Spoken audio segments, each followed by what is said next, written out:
Tai kiek šitam eglinėliui yra metų? Kas pabandys atspėti? 2 spėjimus jau turim. 3.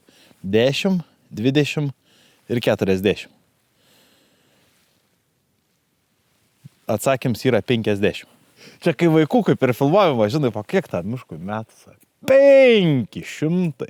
Ok, galvoju, tai kaip jo galvoja, atrodo, jis toks mažas, jo tas pasaulėlis atrodo, kaip jis, jo suvokims visai kitoks negu kad mano, tavo, visiškai, kur žmogus nesusijęs su mišku, aš matau vienaip, o kas nesusijęs su mišku visiškai nedirba ir nesupranta to pačio miško augimo proceso ir laiko tėkmės, tai yra, skirtingi dalykai. Kaip aš matau ir kaip kiti žmonės mato.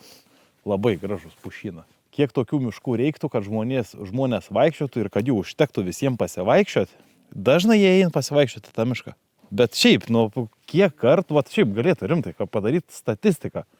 Kas nors, pavyzdžiui, tie, kur komentuoja, kiek kartų jie per metus išeina į mišką pasivaikščioti. Ne į parką, kuris yra šalia jų gyvenamosios vietos, o šiaip išvažiuoti iš miesto kokį 60 km į girią ir išeiti pasivaikščioti. Jaučiu, kad nedaug.